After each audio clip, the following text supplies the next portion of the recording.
Chalonguru manangare, palangare. Yanangawara angarangadejo moy, ingarango.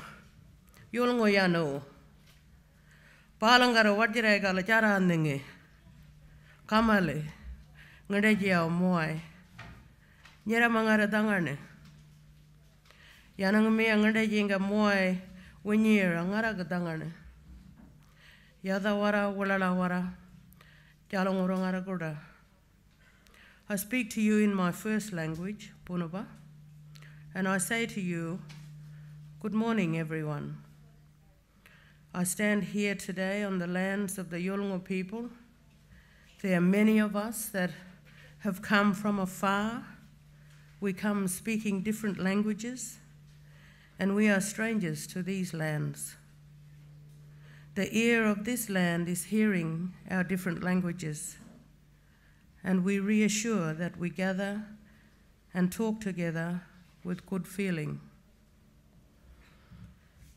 I'd like to begin by acknowledging Jawa, Kaloroi, and your families, and the Yolngu people of this country which we meet. And I pay my deepest respects to you and your elders and all your families, both past and present, and the generations to come.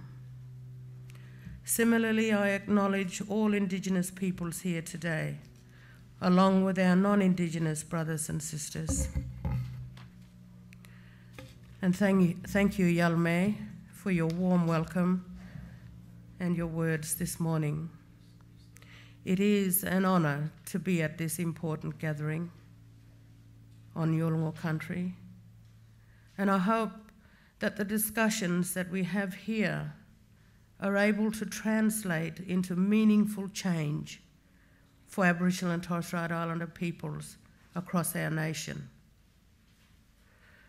I come from the Bunaba people and Warringara, my traditional lands in the Fitzroy Valley, central Kimberley, Western Australia. And today I address you in this beautiful place as the first Aboriginal woman appointed to the position of Aboriginal and Torres Strait Islander Social Justice Commissioner at the Australian Human Rights Commission in 30 years.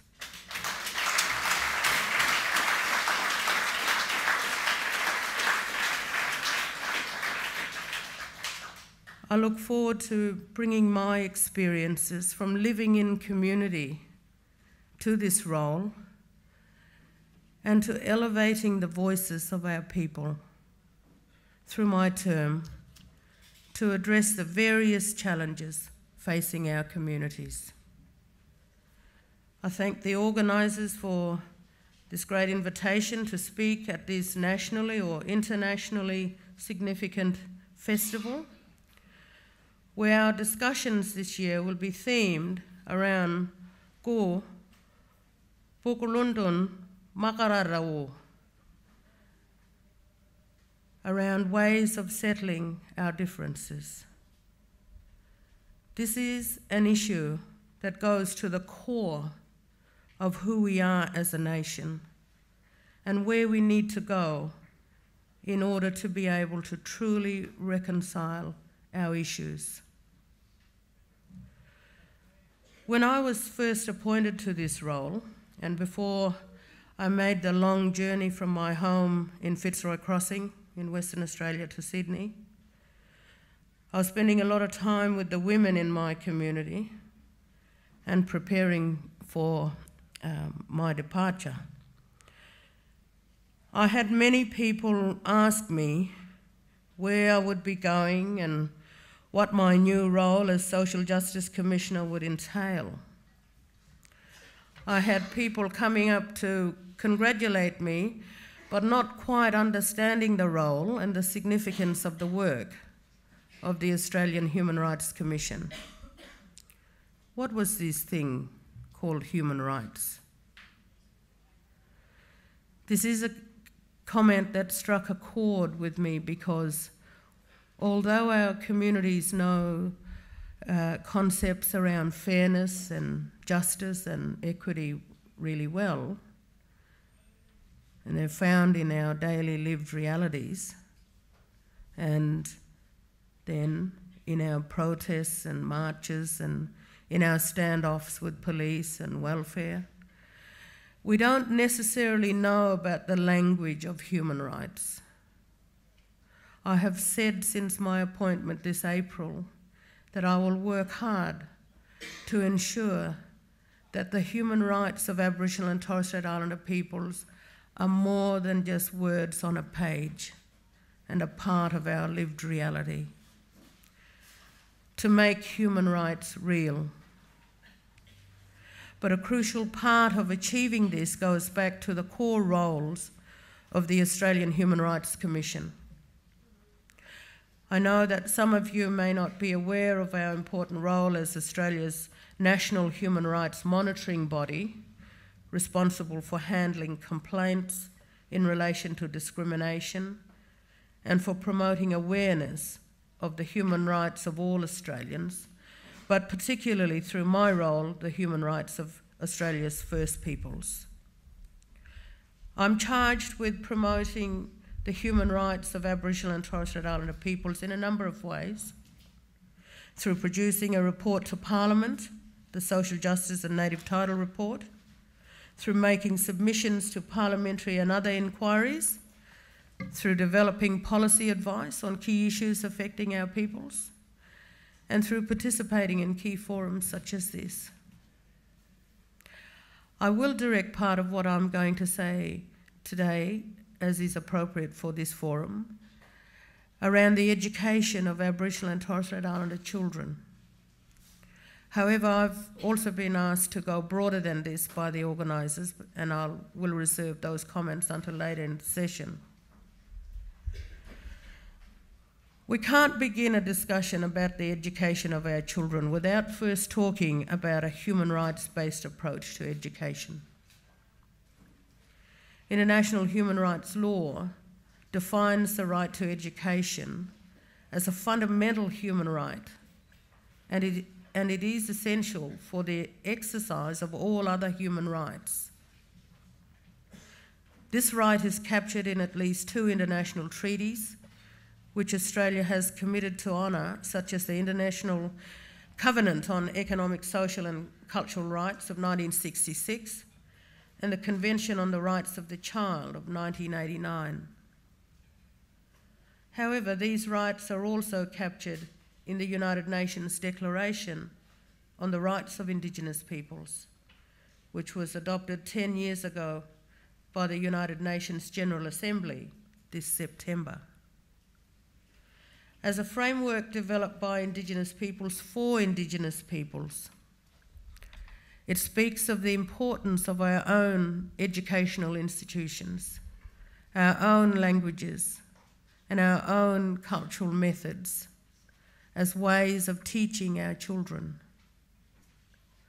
Broadly speaking, all of these instruments provide that, regardless of who you are and where you live, whatever your age, sex or race, you have the right to an education. That education must be available, accessible, and appropriate without discrimination. Of course, we know that the benefits of education are crucial to our development as Indigenous peoples, our life opportunities, and our ability to fully participate in society. We know that it is vital to addressing the significant challenges we have in relation to health, well-being, and socio-economic status. We also know that the right to an education is crucial to realising our rights to self-determination and the broader goals of our people to pursue our own economic, social and cultural development. But despite what we know about the benefits of education and a human rights-based approach, we know that particularly for our children in the Northern Territory, that achievements fall well below these standards. it saddens me to hear about the Wilson Education Review talking about the need for yet another new approach in this area, with the last period of reform not bearing fruit for the last generation of Territory children. I have often said that our peoples endure conditions that would be intolerable to non-Aboriginal Australians. And I believe that, at least in the sense of remote education, that this is true. How is it acceptable that our children living in remote Australia are between 3 and 5 years behind their peers by the time they reach years 5 and 9? That approximately 80% of children are not going to school once they reach the age of 12. That achievements are amongst the worst in comparison to the national averages. The answer is that it is not acceptable. But I think that it is important that whilst we reflect on the nature of these challenges, that we do not lower but lift our efforts. We need to acknowledge the strengths that children already bring once they enter the classroom, and intensify the efforts around early years learning. The evidence tells us time and time again that if we do not set our children up right in the early years with the basic foundation of skills, that they are unlikely to ever recover. Initiatives such as the Families as First Teachers program are encouraging. By focusing on providing support from birth to age 5, these programs are working to create a better foundation for our children as learners by engaging parents as well as students. I was recently reminded by my colleague, an extremely talented Aboriginal woman and lawyer in her own right, Professor Megan Davis, who said that leaders are readers. This is so true. And if programs such as these can encourage parents and community people to step up and set a good example by being engaged in their child's learning journey, then only good things can follow. We know that our children do better at school if their parents are actively involved in their child's education, and that programs such as this may add significantly to a parent's own literacy as well. But I also acknowledge the many ways that parents and families pass on knowledge and understanding to help in educating us all. We know that learning begins at home and that parents should be given every opportunity to create an environment where their children can thrive. This is about recognising that efforts focused on the classroom alone and not the broader environment a child grows up in are flawed. If basic supports and the employment opportunities simply do not exist locally, this can make it very difficult to see the benefits of gaining a Western education. Similarly, I can also understand the reluctance of many families to send their children to boarding schools to complete their secondary education, when that means moving away from home and their connections to community. However, the reality is that in many remote communities that these services simply do not exist.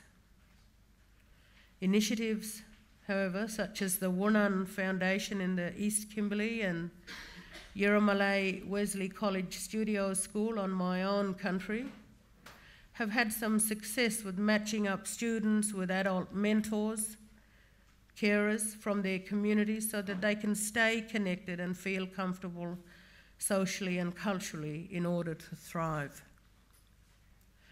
This model places a group of students together with the support of the house parent-like and unlike other boarding programs, recognises that our children do better whilst they are away if they feel connected to home and culture.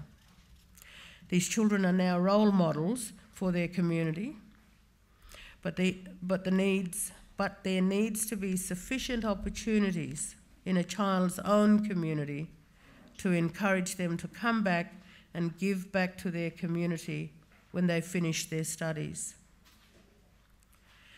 As this example shows, the onus is on learning institutions to be good partners and to find innovative solutions with Aboriginal and Torres Strait Islander peoples across the country to deliver education that meets our needs.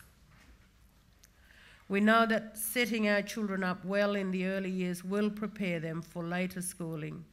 However, we need to make sure that where secondary schooling opportunities are available, the environments are right to enable our children to flourish. It is important that when we are talking about education as a whole, whether it is through early years, primary or secondary approaches, that we are talking about ensuring that the curricula, pedagogies and teachers are all equipped to deliver the right kind of education to our children. We know that teachers play an incredibly important role in the classroom and take on much of the lion's share of work with our kids. In providing them and our students with the right supports, we need to ensure that teachers are trained in Indigenous ways of knowing and learning, which includes being informed about our history, culture, identities, and aspirations. We need teachers that approach their work in a way that places non-Indigenous knowledge alongside of Indigenous knowledge and allows Aboriginal and Torres Strait Islander peoples to incorporate Western ideas on their own terms from a position of strength within their own culture. But ultimately, if we are serious about addressing the educational outcomes for our children, particularly in remote areas, we need to acknowledge that parents, governments, and schools alone cannot solve these issues without working together. We know that there is much to be done, and that a generational and integrated approach that doesn't divorce education from other areas is urgently needed.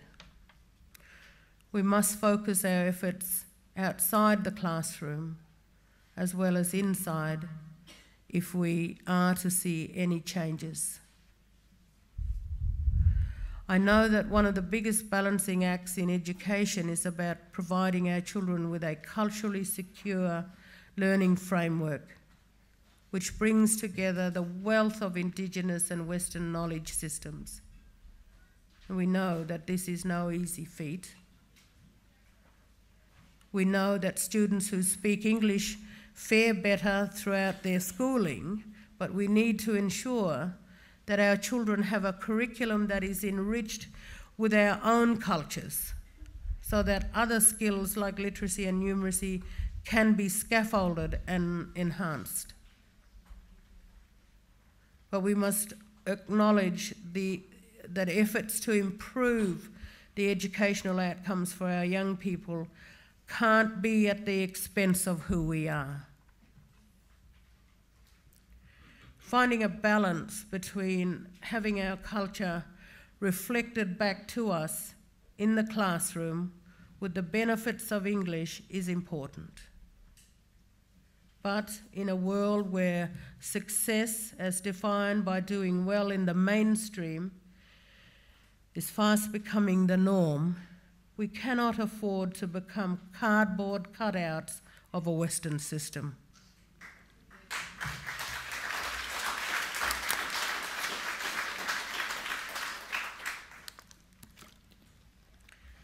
We cannot afford to be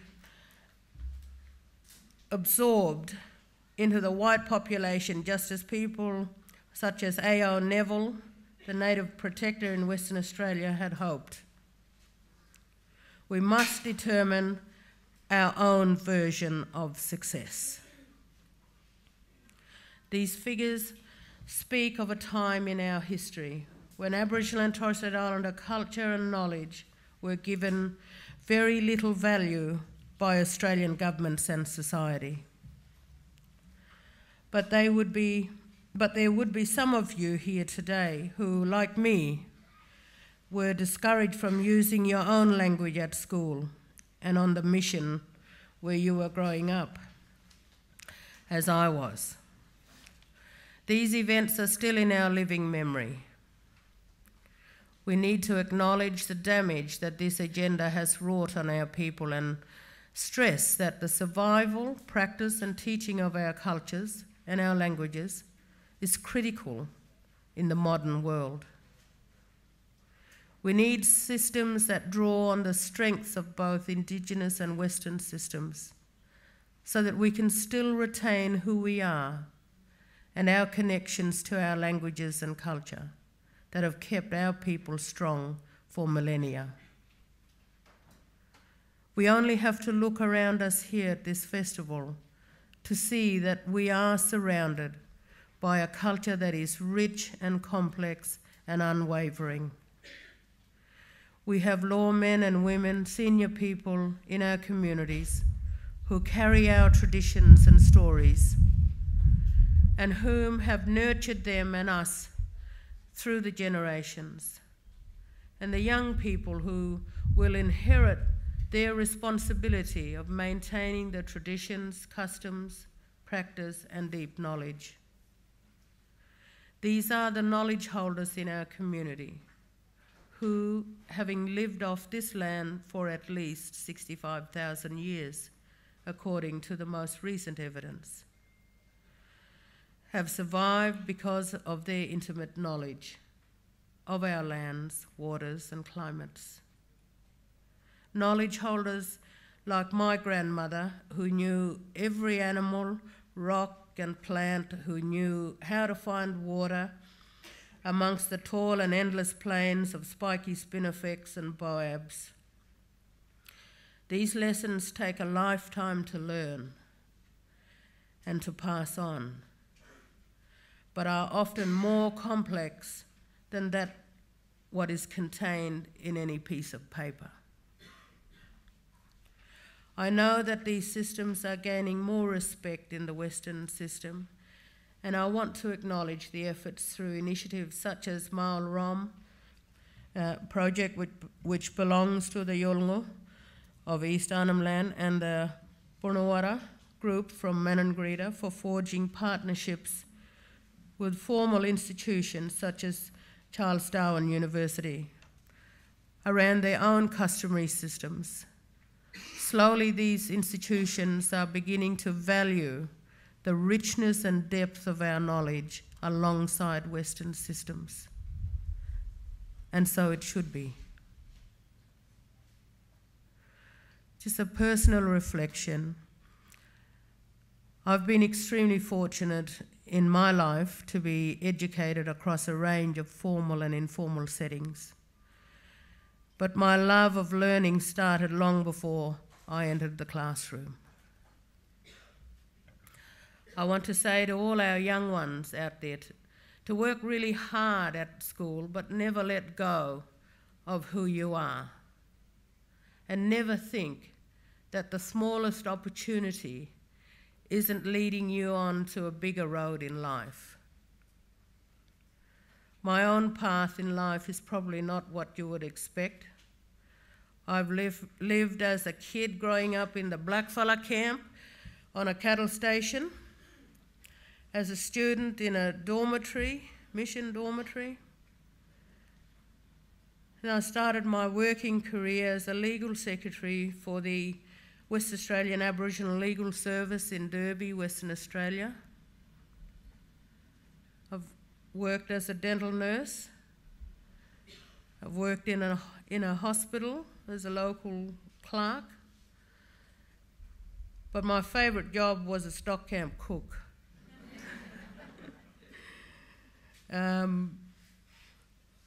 I also am very passionate about language. And I've worked as a language teacher. I've chaired the Kimberley Languages Resource Centre for over a decade, helped to establish the Kimberley Interpreting Service. And I've worked as a project officer for women in my community, and later as the Deputy Director of the Kimberley Land Council under the leadership of Peter Yu. Then, most recently, I vacated a position I held for 11 years as the CEO of Marinwadigura Women's Resource Centre, and I'd like to acknowledge the new CEO, Emily Carter, here today. Yeah. And, you know, through all of these roles, I was able to chair a board of a cattle company for my mob, part of the Kimberley beef strategy. You know, I've had all of these roles, wide and varied, while still being a partner, a mother and grandmother, an auntie and friend to so many. And today I address you as the first Aboriginal woman appointed to the role of the Aboriginal and Torres Strait Islander Social Justice Commissioner. And this is a role that I had long dreamed about, but probably didn't think would actually be a part of my own reality. But, you know, I'm proof of what it means to dream big and work hard. But I've never lost sight of who I am. Indeed, much of what I owe to my current trajectory is a testament to my strength as a Bonobo woman, instilled in me by my mother and grandmother before me, women of language, culture, tradition, strong Aboriginal women. Our knowledge as Indigenous peoples is intergenerational, that emanates from a distant past, collecting wisdom through lessons learned across tens of thousands of years. For me, learning this knowledge was an intimate experience that unfolded through the relationship that existed between myself, my grandmother, and my mother. It involved the careful watching, listening, and learning that takes place in the day-to-day living and practicalities of existence. The foundation of my learning can be found in the expression of my identity, in the imprint of my heritage, and in the essence of my ancestors and their wealth of knowledge. I know that this same strength exists in all of us.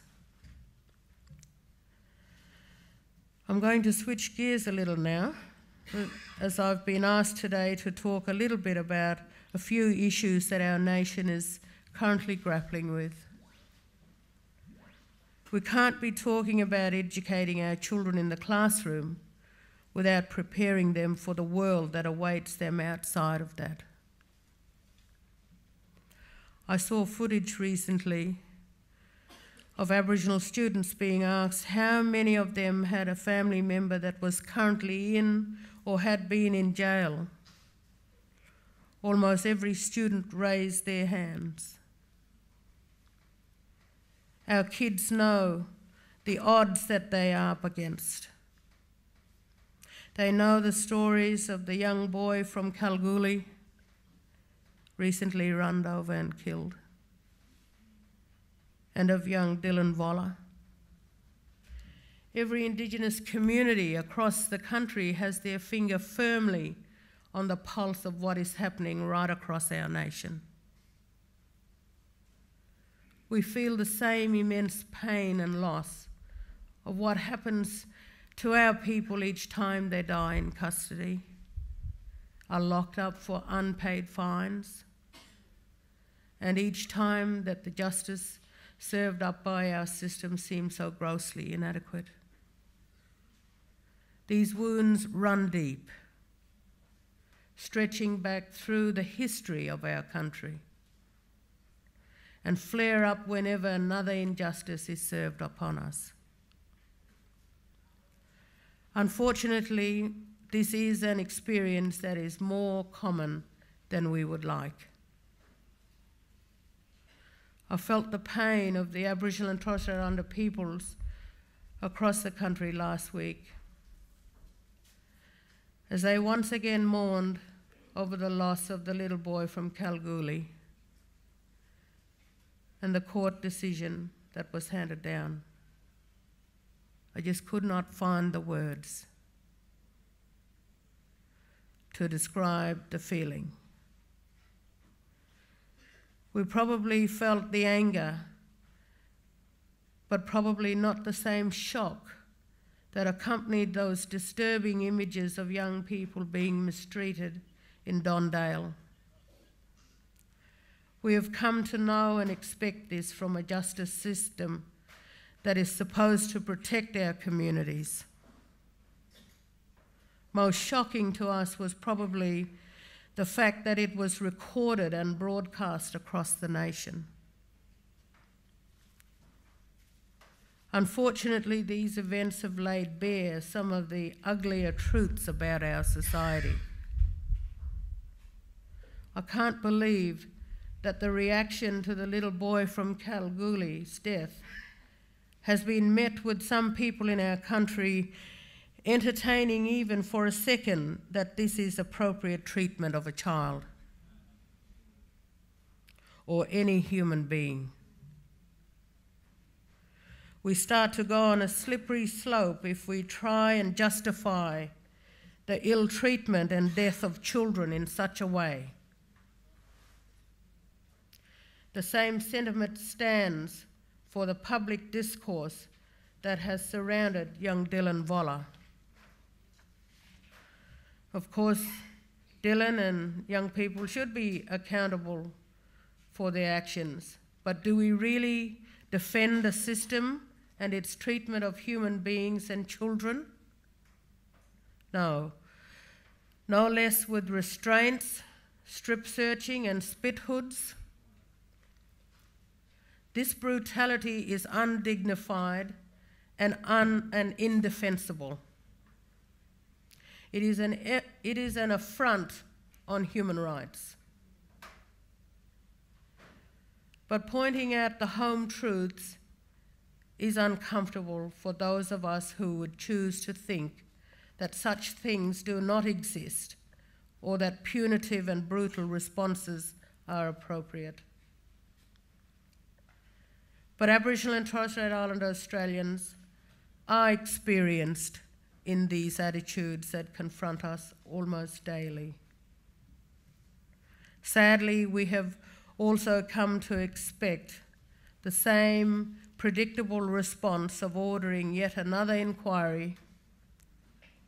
Whilst I'm hopeful that through the leadership of Commissioners Gooder and White, that the Northern Territory Royal Commission can lay a path for reform that might be followed, not just here, but across the country, we know that reports and inquiries are not a substitute for action.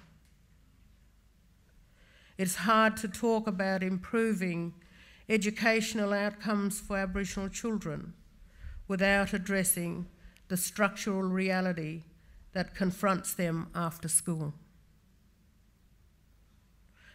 Our country needs to learn the lessons contained in the voices and decades of reporting and inquiries, of bringing them home and the Royal Commission into Aboriginal deaths in custody, and many more. The fact that we sit here decades later with little learned and little changed is a hard fact for our peoples to swallow. But it's also a bit of a double standard. The learning needs to be two-way. As I've said earlier this year, nice words are no measure for action and proper implementation.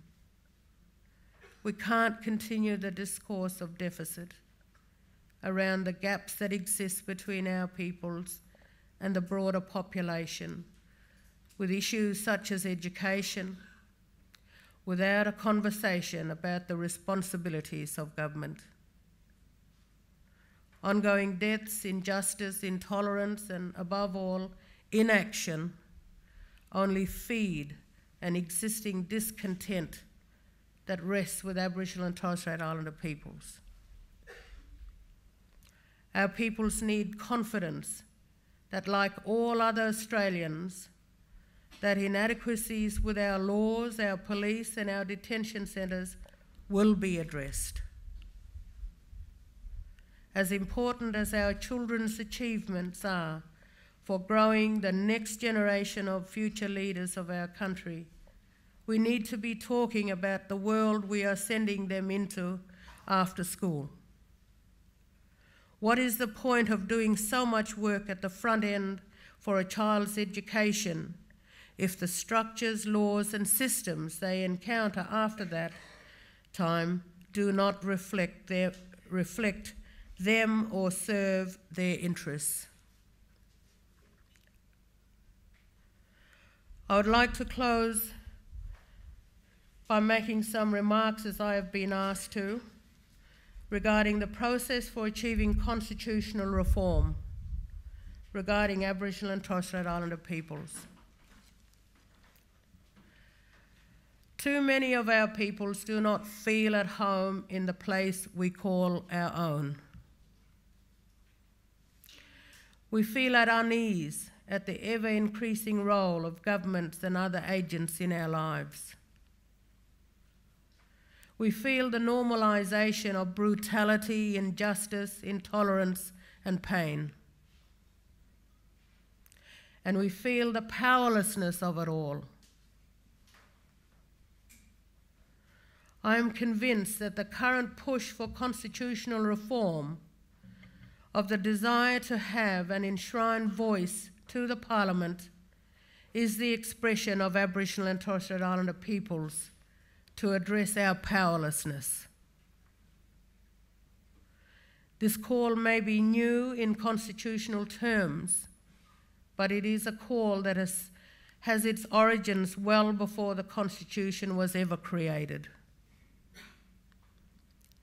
Aboriginal and Torres Strait Islander peoples have sought greater control over our destinies, for the ability to live freely and equally, and for greater recognition of our rights as the first peoples of this land since the arrival of the British on our shores in 1788. This has been an unresolved source of friction.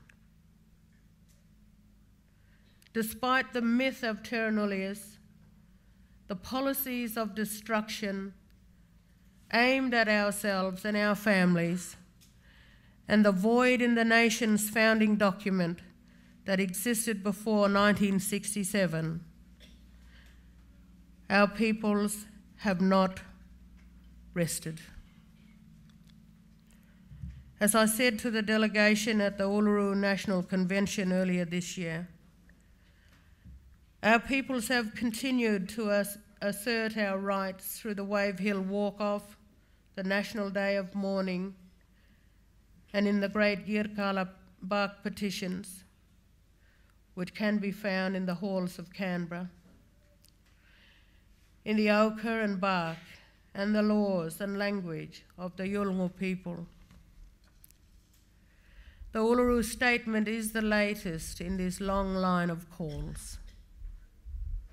We humbly ask that our governments listen, respect, and act on these requests. As has been captured time and time again, but more recently in the united words of our people in the Redfern Statement, we have the solutions.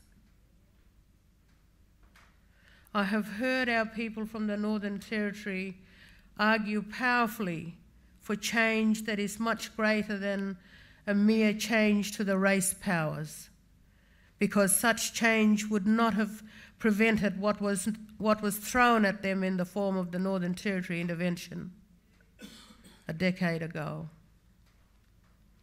And I know that our peoples are still reeling from the after effects.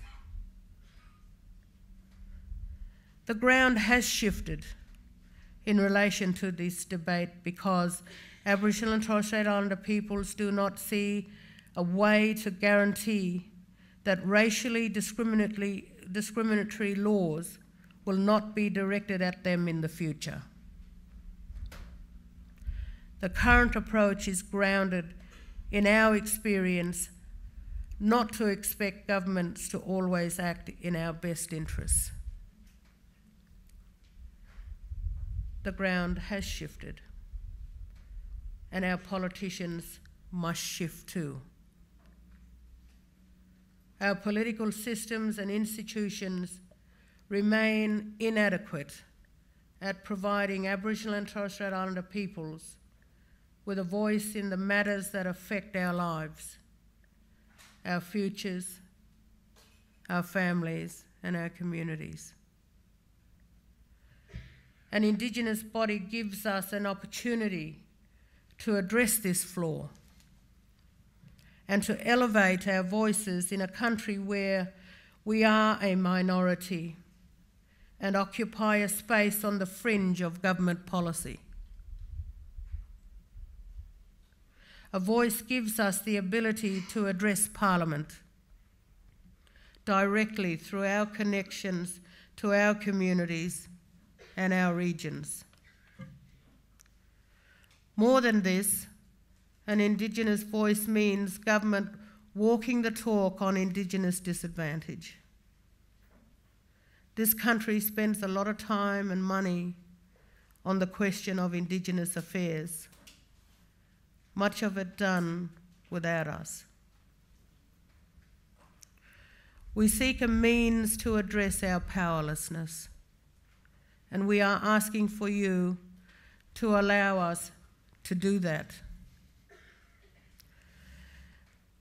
You know, this process has brought together so many of our people from across our country, united in a belief about the kind of reform that is needed to deliver meaningful change for Aboriginal and Torres Strait Islander peoples.